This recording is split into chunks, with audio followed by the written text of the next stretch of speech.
what is your mission statement? Mission statement? Yeah. In life or with what I do? Either or, both. Okay, so I would say that the goal with whatever I do, the mission, the so-called mission, how you called it, for me is to be me, no matter what I do and no matter where I am, to manage to be as true to myself as possible and just share with the world my thoughts and or my experience, hopefully hoping that eventually could help someone or could guide someone, or it could just be a good example for the person, a good example into where, like, okay, I'm not alone in this world. This happens to everybody, or this happens, you know, in the world in general. Because often we feel lonely, you know, we are lonely, you know, we are alone no matter what. And it's not easy to not feel lonely in this world. Just, it's not easy, no matter how big your family is, no matter how big your friendship, not friendship, but like your friend group, your friend group is, right? We still are in a way in our own world, in our own head, and we feel lonely no matter how big our company is. So I guess that would be it. That's really cool. I kind of like how it's a lot of people, if you ask them what the mission statement is, it's like they'll immediately talk about like their job or something, you know, more businessy and more like, but it's, I quite like that yours was more centered around kind of connection in some way, you know, because what you said, you could have like an entirely different career and that could still be which I guess maybe is a sign of a good mission statement. Maybe, I don't know. It's definitely up to people, because some people do prefer certain things in certain ways. Some people don't, but I don't think anyone likes to feel lonely. And I'm not talking like when you're alone, you know, like I do great alone. Like I am good with taking care of myself, taking care of others. And I'm sure there are many people like that in the world. But we all feel lonely sometimes, no matter what, you know, how big the company, the family, or the job place, I don't know, like we just do. We feel that. It's part of being human, I guess. Need to communicate that with people. Is that rooted in something that you've maybe dealt with yourself, a kind of feeling of like craving that connection where it isn't always there? Is that something you've had to sort of deal with? Oh yeah, absolutely. Since I was a child.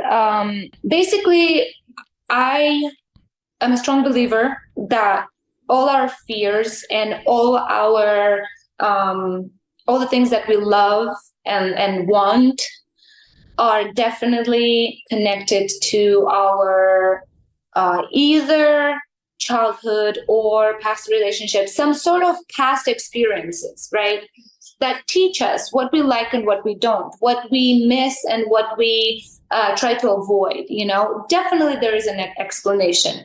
In my specific case, it's very, it's almost like too cliche. I just grew up in a very small, poor country with a very big and poor family. I was the oldest sister, not enough, I guess, attention. And yeah, you just seek something.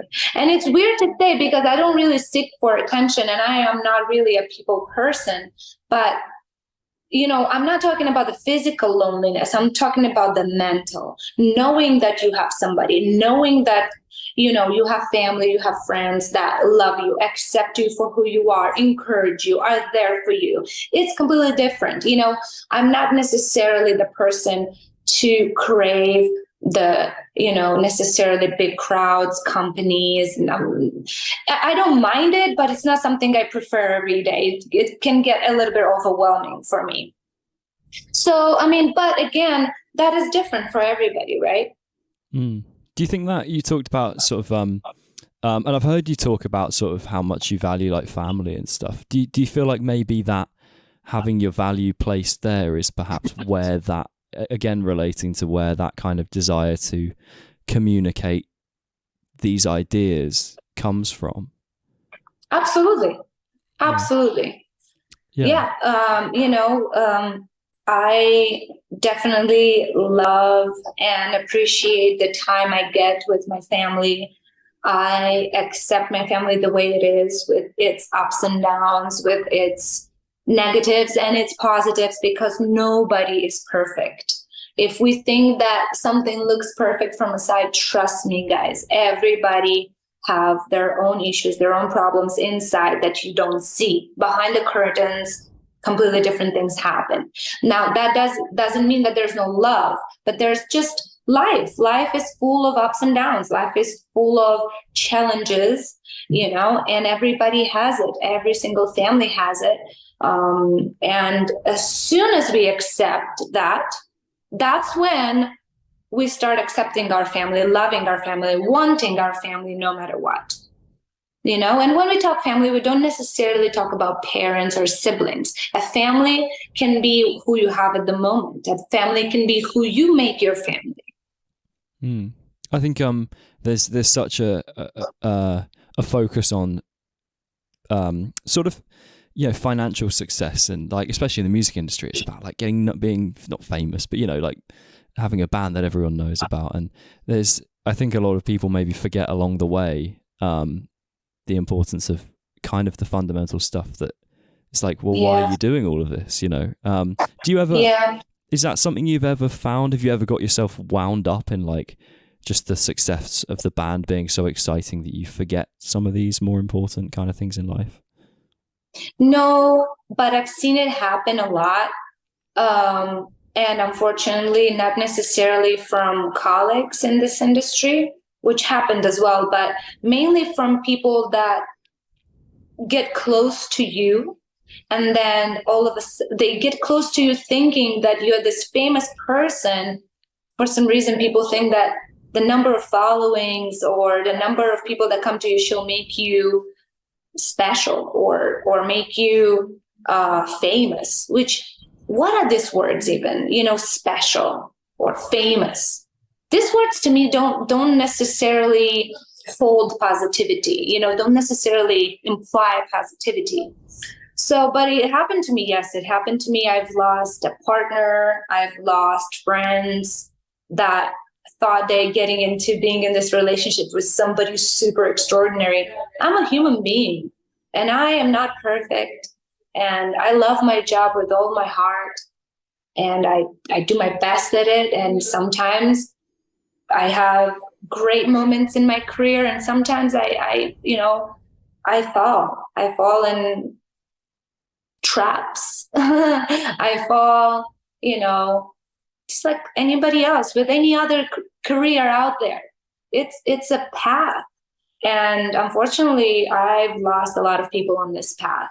So what I'm trying to say is, more often I've seen that from people that don't do this job, thinking that, oh my God, the job that she's doing is so special and she's so special.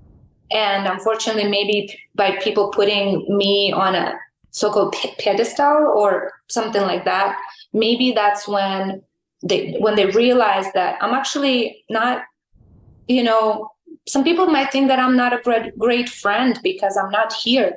I travel for work all the time, 7 months a year, maybe even more sometimes. I'm not always here for them. And the time difference doesn't even allow you to even talk on the phone when you want to.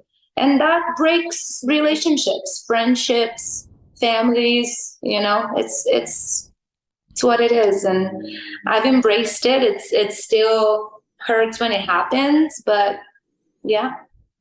How do you know when you found someone that you sort of trust in, you know, in that way. You never know.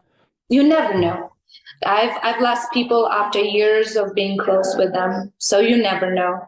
Their mind changes. Maybe the way they see you changes. Maybe they get disappointed and they're like, oh, she's not as special as I thought, you know, or something. I don't know. I don't know what's happening, but it's something that happens. And I'm not the only one. You know, in this industry, I have friends of different ages, of different ethnicities, and of different, you know, gender in this industry. I have friends that tell me the exact thing.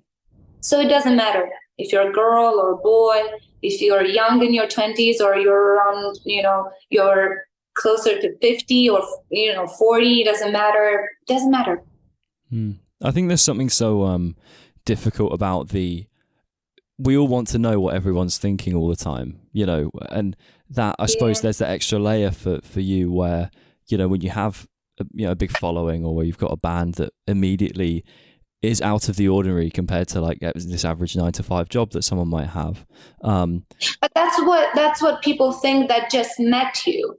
Only people that know you for a longer time, like family, right? That siblings, that if you're close with them, they know the struggle in your path, you know, like the number of followings or of views is great to see. It obviously you are shown that people do want to listen to your music, follow your art, follow your lifestyle, and maybe even get inspired, right? However, that's not something that all of a sudden came out of nowhere or fell from the roof in your lap. It's years and years of hard work. And, you know, but people that just met you, they're like, oh, look at this person with these numbers on Instagram. And you're like, I'm just a number? Apparently I am for many people. That kind of, it sort of answers my next question, but maybe it doesn't. But what would you, if you could have like a big sign above your head, you know, for these people that maybe are going to meet you for the first time, who you worry might treat you differently in a way that you don't like, or that you're not that doesn't feel human, you know, or doesn't feel like there's that connection there. What do you think that sign would say? You know, that kind of, if you could have almost a message that you can say to people who maybe are going to treat you differently because of who you are. Specifically with me or the world in general? Just for you, but I guess, you know, if it's good for the world as well, that's good. Well, it's kind of what it would be in both scenarios. It would be to just see it.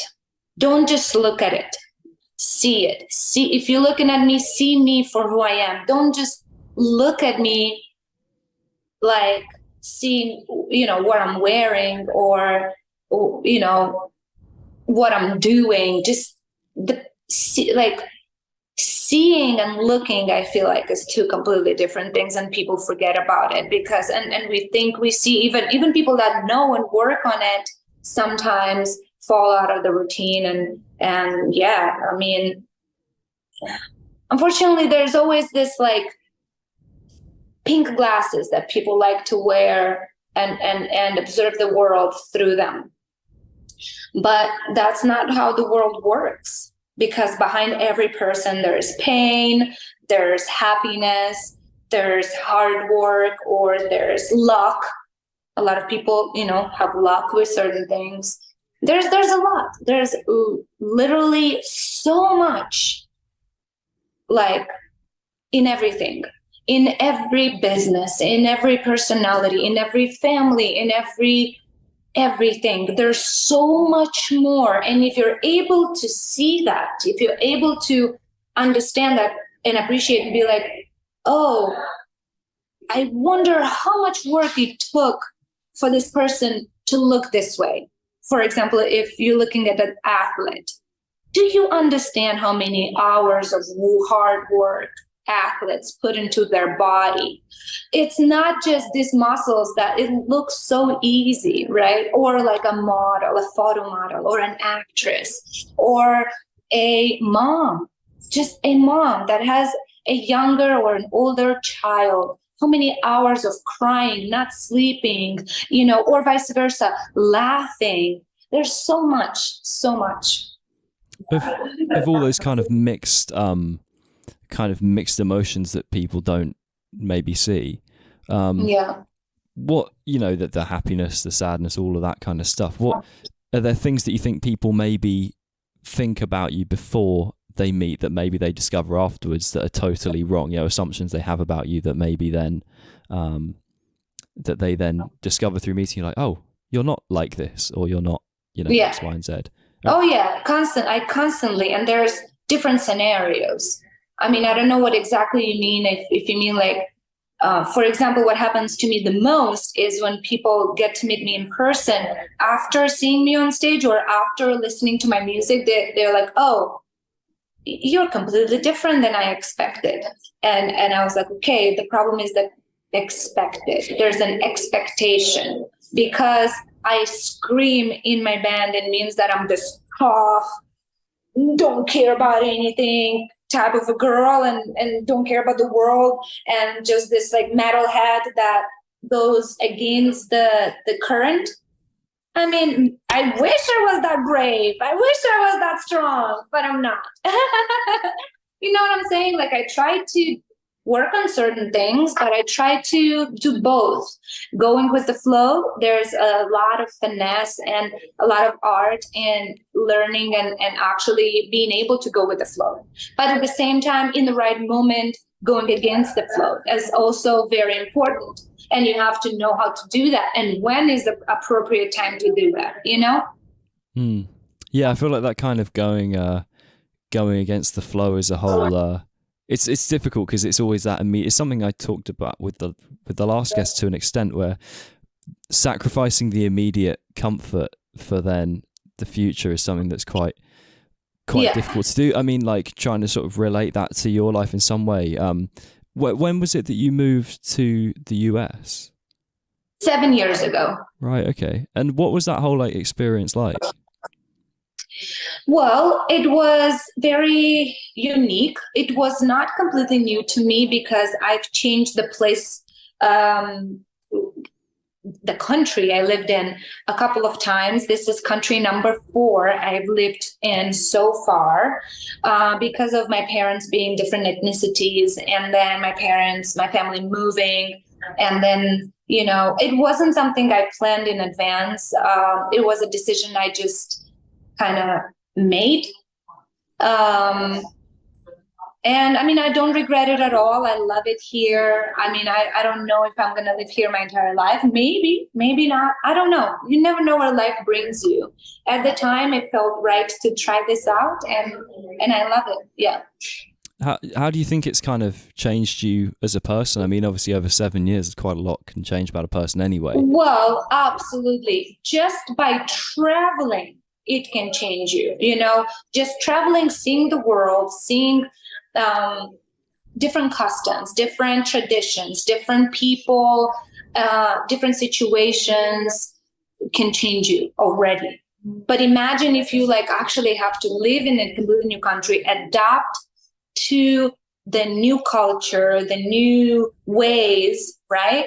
By still keeping your ways so you can still be you, but so-called, there are certain things that are not the same in the world. Like, you would think, yeah, but what are you talking about? Every single country is like, you go to work, you pay your taxes, you, I don't know, go to school, university, or whatever. Yes, the big things are very similar, but there are certain how people do certain things, the way people do certain things that are a little bit different, and you have to learn them, adapt, or do it your own way, So I think, yes, it changes you in a better way because it's learning. And every single time you learn something new, it is almost like a level up for your personality, and it's subconscious. It's not something like, level up. It's not really like that. But it's pretty rewarding when you are like, okay, I figured it out. This is how, they do it here. And I did it, it's pretty interesting. Speaking of leveling up, that I know you say it's not like that kind of fist bump kind of thing, but can you think of the last moment in your life where you consciously acknowledged like, oh, I'm better at this now? You know, I'm a better person at a in this certain way. thing. That's really hard question, because I can be pretty hard on myself when it comes to anything I do. I try to perfect it to the point where I still think there's room for perfection, no matter how much I work. But I also, at the same time, try my best to enjoy the process. And every single little thing I do, no matter what it is, it can be connected to my job, it can be connected to my personal life, or certain achievements that, you know, certain goals in life that, like, I even wrote them down because eventually I want to have this or go there, or, you know, try this or something, whatever it is, right? Every single time I cross something out of my to-do list, literally as simple as that. For me, it's a level up. It's like I put enough time, enough practice, and enough energy into this, and I accomplished it. It's pretty rewarding. To me, that's good enough. I've been trying to lately. I've been trying to spend more time, like focusing on the little but important things in life. You know, so like getting up at the right time, and like exercise every morning, and all those things. And I found all these tiny little things. You almost don't have to be. They are so rewarding. Yeah, and you almost don't have to be a perfectionist, because it's like if you're doing it every day, it doesn't matter if you don't do it perfectly today, because you've got tomorrow. Exactly. Yeah. So it's the process. We are here to enjoy the process, because sometimes we don't even live long enough to see the result. It's the reality. We live a very short life. In the perspective with the universe and everything around us, even a tree lives longer than a person sometimes. You know what I'm saying? And that's beautiful. We just have to embrace it and enjoy small things. Yeah. You talked about sort of like perfectionism, how you're always kind of trying to reach that sort of maybe the unreachable in some ways. Is that something have you found that you've come to terms with the fact that you are a bit of a perfectionist in that way, or have you actually been able to stop? A little bit. I'm more. I don't think I can call myself an actual perfectionist, but I'm a hard worker, and I definitely try my best to be as good as it's physically possible for me, for my body, for my mind, for my knowledge, for my situation. I try my best. You know, I definitely, since I've been trying to get a job as a teenager, I always promised myself that no matter what the job is, no matter what the goal is, I will always try my best to give it all and enjoy it, even if it's temporarily, even if it's only for today, or it's a bigger project forever, it's your career and you want to do this forever. You know, I just, as soon as I embraced that, because in the beginning I was way too hard on myself, thinking that I'm not good enough, no matter how many hours of practice I put into certain things, it will never give me results that I would see around me. And then I realized I'm not them and they are not me, right? So no matter if we're talking about other vocalists or other women in general, or, you know, doesn't matter what we're talking about. We are our own person. And as long as you put your best effort, your best intentions, that's all it's needed. And that's the only thing I make sure. If I take a project, let's say I take a song somebody wants me to work on, right? Which is not my band. So it's not my primary goal in life, what I do all the time, right? It's just a project or a collaboration. Before I say yes, I make sure I have enough time to give it the needed attention, the needed time. I make sure I feel the emotion that these people are trying for me to deliver, because if I'm not familiar with it, then I will fail at it. At least that's how I feel, because it's awesome if you can just deliver something that is not familiar to you, like a lot of maybe actors do. That's a sublime knowledge. I don't know, there's so much art behind being, an actor and actually acting in a situation that is you're not even familiar with, right? You have to just imagine. Imagination is very important in any sort of any type of art. But coming back to your question, if all those things align, I will take it. If not, no matter what is the proposition they came to you with, no matter how well that could be for your career if you collaborate, I will just kindly decline, because I want to make sure I have enough time and energy for that. What kind of you're talking about having enough kind of time and energy. What do you find are the things in life that maybe give you that energy? I know family's one thing that you talked about, right? But like, what other things do you find in life that give you that energy to be able to keep so busy and kind of keep on with these things? Thank you for asking. That's actually a very important question, and I'm sure it varies for everybody. But for me to charge with enough positive energy and positivity in general, such small things are needed for me. Such small things. I have to have a very clear mind, and in order to have a clear mind, I have to work on myself into disconnecting from reality, because we are always thinking about something, some problems, some issues, or not necessarily even problems. I'm trying to make sure that I pay attention to how I feel. So what helps me with that is being in the nature, maybe exercising, reading a book, doing something for myself. That helps a lot, because it gives you that connection between you and you. Are you reading anything interesting at the moment? Am I reading anything interesting at the moment? I am actually working on a nonfiction book right now that is more like a book of acceptance, which I'm almost done with it. It's a very small book that I am studying more than reading. So I don't know if you're interested in that. It's called Learning to Live with Yourself. It's not a big book at all, but when I decide to read nonfiction books, they are more like manuals for me. They're more like something I do study. I only read a couple pages a day so I can learn it and think about it, analyze it, see what I can do about it if it's something I want to introduce to my, in my life or in my routine.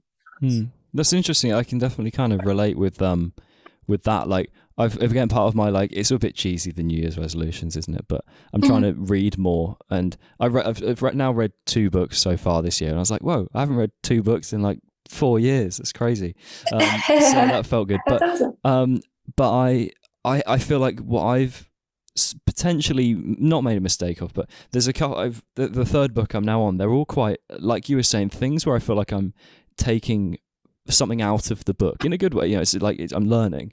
But actually, I feel like what I want to do with whatever the next thing is I read, is actually maybe look at something fictional or something more abstract, because I feel like it's so easy to get wound up and obsessed with like trying to always take in things to make you better. Oh, no. It's very good, actually. Good point. It's very good to get a good mix between it, because if all you do is reading non-fictional books, your brain is constantly has no break, and you don't activate your imagination as much as when you would read a story or whatever the other type of books that you like. It could be a romance, a horror, whatever it is that you prefer to read. You include your imagination because you create the character, you create the situation. When it comes to nonfiction books, they literally are there to teach you something. So it's a completely, I think, at least in my head, that a completely different part of the brain is activated.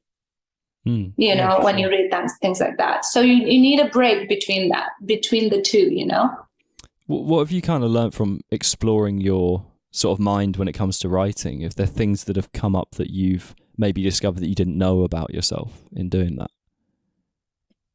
About myself? I don't know. I mean, I've learned a lot thanks to nonfiction books that I've read throughout my life. For sure. They gave me a lot of answers to questions where like, why did this happen to me, for example, or why was this like that with that person, or something like that. I did definitely the biggest discovery, couldn't find the word, the biggest discovery for me years ago was to understand the entire theory behind gaslighting. I knew of it, but I didn't know it had a name and what forms it can come in, because often those it can come in very gently and you don't even recognize that it's a gaslight, and it's unfortunately something that parents do to their children and teachers do to their students, and bosses do to their employees, and husbands do it to their wives, and wives do it to their husbands, and it's insane. It's everywhere. So that was probably my biggest discovery years ago, and just studying that and the forms it can come in. Yeah. Yeah, I think it's such a tricky concept, because something I've struggled with lately with how I treat people, or not like how I treat people, how I think about people, is like when someone is nasty to you in one way or another, it's really hard to sort of come to terms with the fact that quite often when they're being unpleasant to you, it's because something happened in their life that at some point maybe they didn't control. Maybe they're just horrible, but even then you're like, well, where did that start? Like I can't, and like you talk about all these things being rooted a long time ago. But then it depends, and I don't mean to interrupt you, because I've been talking about this with my sister lately. My sister is getting a degree in psychology, and we often talk about these things. So she's younger than me, and this is actually her second degree. She's insanely smart and very, very, I'm very proud of my sister, both of them actually. But this specific sister I'm talking about, we were actually discussing how sometimes our ways of treating other people might look from a side snappy or rude, right? Especially in certain countries, because we come from a completely different culture, right? And I've came to the conclusion that is also their problem, for seeing you snappy or rude when all you're trying to do is stand up for yourself.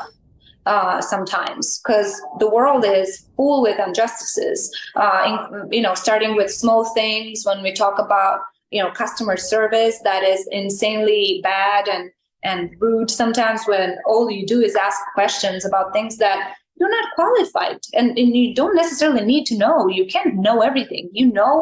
Things that are connected to your life, to your job, and they know things that are connected to their job, right? And you're asking a question connected to their job. But anyways, sometimes it's life, people are different and people are people. And just sometimes standing up for yourself might look like you're rude or snappy or somehow different. But that also is the perspective of their vision of life, their vision of people, not necessarily yours. So yes, of course, there's a thin line of how you treat people. Absolutely. But bringing to their attention, or even with friends or even with family, bringing to their attention, like I like to say, calling people on their own shit is not custom. It's not normal. It's considered rude. Why? Why is that considered rude? Who else will tell you? If you live in this oblivion, you live in a life where everybody is being fake to you and nobody calls you out on the things you do, then how will you know what to work on? How will you know, like, what is it that you're doing, or what is it that you're saying, or what is it that you are thinking that you should work on, right? Same with me. I need people to call me on my own shit. I need it. How will I know otherwise? I need people to correct me gently. Obviously, there are ways. I'm not saying be rude to people that are rude to you, not necessarily, but bringing their attention to the fact that, hey, this is not fair of you raising your voice at me right now for this and this and this. Even if we're talking about family, if we're talking about, a situation in a restaurant or a situation in a pharmacy, it doesn't matter. It's life. It's it's communication and it's interaction with people. I have a way to interact with people where often people think that, oh, she snapped at me. Okay. And then you think, okay, what did I really say? What did I really do? Where maybe the tone of my voice was a little bit different. And then I understand, no, that's their defense mechanism. Their defense mechanism is like, how dare she tell me what to do? You know, and we live in this society where, how dare you tell me what to do? I agree. Nobody should tell you what to do. You should know better. But if somebody is telling you gently that, hey, you know, maybe you want to think about this and this, or maybe, you know, this was not that nice or something. And I invite everybody to actually be like that with me. But unfortunately, again, there are ways how you say that to your partner, to your friend, to your sibling. You know, you can be like, what the hell did you do here and that, you know, or you can be like, hey, you know, I noticed that you did that and you were completely right, absolutely right. However, that would have not changed your day. That only changed your mood. And, you know, that situation is not worthy, or that situation is not as important to ruin your entire mood or your entire day for this reason. So people often mix the things and they think that that's what it is, you know, and that's completely, and I understand you. When you say, you know, I've started noticing maybe like how I treat people or how I talk to people, or because, you know, they might have their own problems and stuff like that. Absolutely. Then there's a root to why a person can be rude to you. There's roots deep in their family, deep in their education, deep in their relationship, deep in everywhere. Same here, you know? Yeah. So, yeah, I don't know what's the right way. There is no right way, I guess. I think part of the right way is accepting that none of us really understand it that well. I mean, I've had weirdly, I've had like the opposite problem and I can think of a few examples in my life where I've been in like difficult conversations and I am so reluctant to get like angry, you know, or like raise my voice or anything. And I can literally think of a couple of situations right now where I know the other person has wanted me to be angry in that situation. And I am kind of I'm obviously upset in the situation, but yeah, it's weird where people are so sometimes used to that negativity, and I'm not claiming to be a saint, like don't get me wrong, I get angry at stuff. No, of course. And it has its own issues because then people kind of think, does he not care about the situation? It's like, no, I do. I'm trying not to like make it worse, no offense. And you know, and then they kind of weirdly, it's almost like I'm trying to do the best thing by trying to not get angry in the situation, and then they're almost getting angry because I'm not angry. It's a really weird. But the reason I ask how different the world is so interesting. Yeah. And on the other hand, sometimes if you're over emotional, people take it as anger just because you said an extra word or brought their attention, or you're just over emotional. Like a lot of people can be that way, you know, and that's why, you know, we are all so different.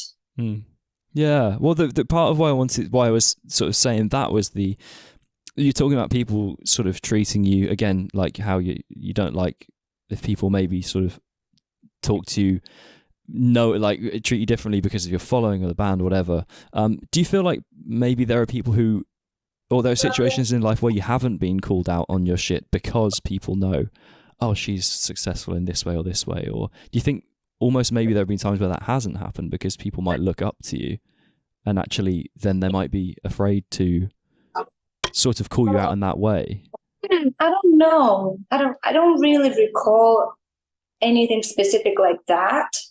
But I do recall the other part of the coin where vice versa, people don't know the limits and they will literally treat you like somebody they know forever, and they literally just met you at this show and they will be like way too familiar, way too close. So there's no like, okay, just not because I'm a musician or I am the artist here and you came to my show, but because I'm a stranger for you. You don't know me. And the familiarity is that you're getting so familiar, so close, too fast. And like there's this invisible boundary that people have to respect. And that is unfortunately something that is very, very, very culture like. So I notice certain countries do it more than others because of my touring. I would notice that. That's not a bad thing necessarily, but often it can cause problems because people that don't have that boundary normally, if they have an extra drink, that is a disaster. So which happens often at metal shows, at any show, really, right? So that is the other side of the coin that I've had to deal with for sure. How do you feel like you're better at like setting that boundary straight away? Where is that something that you've had to learn to kind of for you? I'm not very good at it, but I'm learning to be. Yes, I feel like it's something I'm working on. And I feel like it's something I have to learn more and more because whenever you let that happen and there's no like invisible boundary, unfortunately, sooner or later, it will become a problem.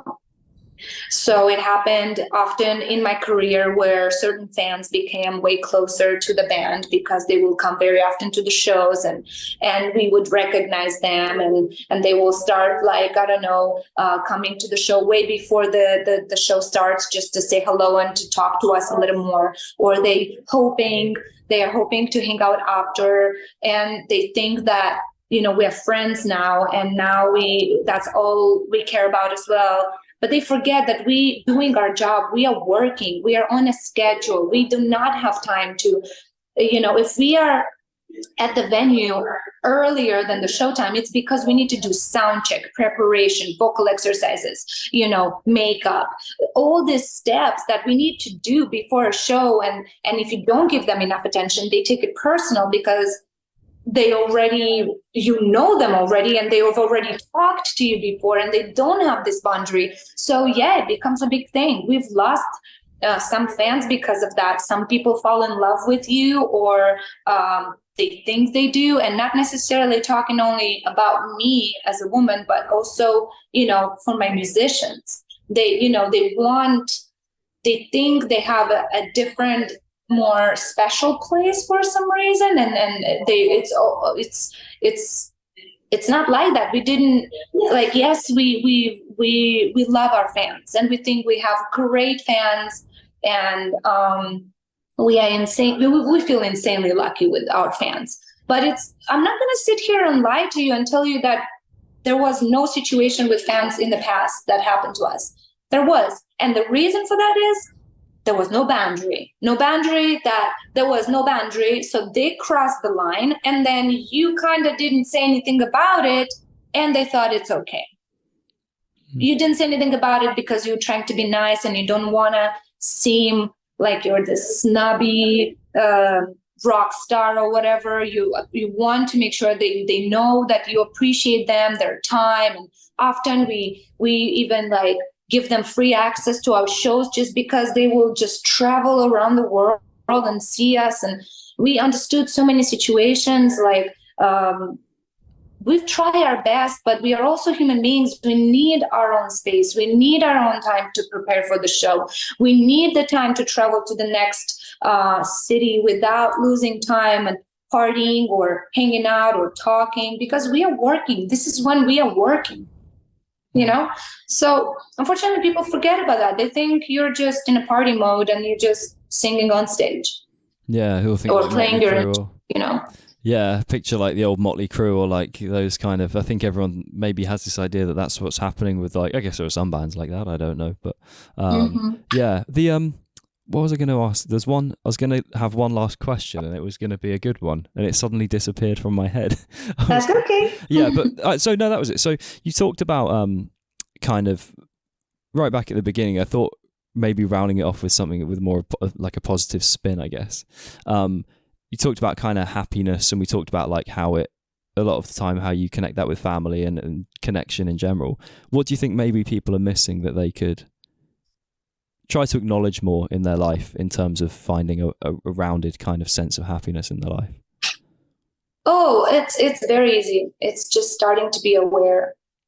It's just coming back to what we were talking in the beginning of the interview, seeing instead of looking at things. Be aware of what surrounds you. Be aware of your surroundings. That includes people, that includes objects, that includes nature, that includes everything. Being aware. That's what everybody's missing. Yeah, it's so difficult. I think there's so many things to get caught up in nowadays. I know I get caught up in it. It happens to all of us, for sure. No, me, you, I'm sure even the people that everybody considers saints. Yeah. It's funny. That's something I found really humbling about talking to loads of people on the podcast, is like some of the people that even I thought that like had their shit together, basically. And then they'll talk about stuff that surprises me. I'm like, oh, okay, I didn't realize. Even me, when I'm, and I'm having a lot of conversations here where people are being open about this stuff, and then even I'm sometimes surprised to hear the other side of things. And there are some people that surprise you even more than others, because some people are more open, or just appear more open, on their social media. But then there are others who are like the opposite, where you think they're quite closed off, and then you hear from them. You actually, like you say, you see instead of looking. You talk to them, and you're like, oh, that's not what I, kind of what I expected from that person, in a good way. So I've enjoyed that kind of, and I've enjoyed getting that from you as well. So yeah. Thank you. That's okay. So if we could get a question for the next guest to start their conversation, that'd be great. And an artist that you'd like to promote to the world as well. Okay, I think I'm going to stick with this one. If you could learn one thing, what would it be? One thing that you don't know how to do, or just if it could be one thing that you can learn, that you can have enough time for it, what would it be? Nice. That's a good one. Yeah. The one I had for the last guest was so funny. It was just, what am I thinking? That was the question. I like that. That's one of my favorite ones, actually. Just made me laugh. And then also an artist. If you've got an artist you'd like to sort of spread the love for. All my friends. An artist.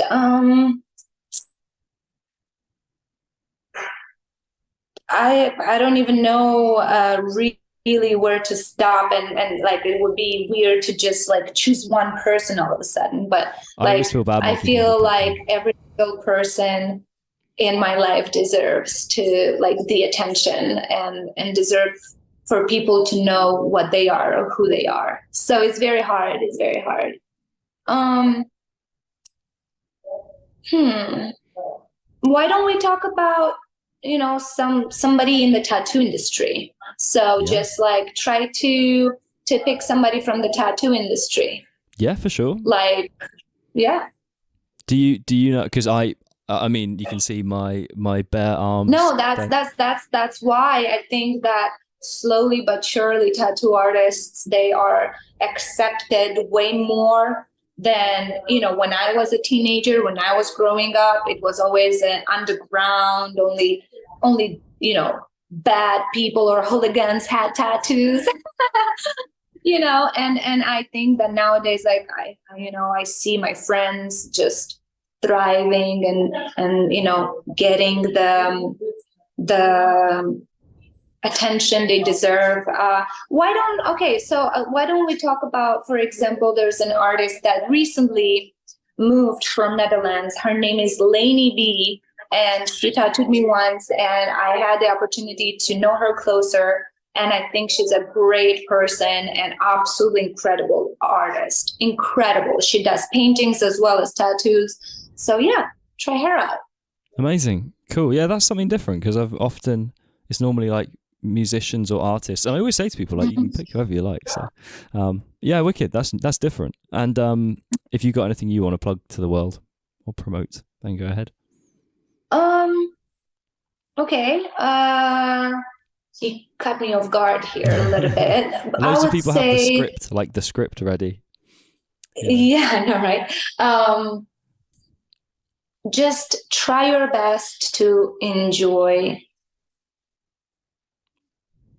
every single day of your life. Enjoy every single music you listen to, even if it's background music. Make sure you enjoy every little things. That would be it. Amazing. Yeah, that's great. Well, thank you very much.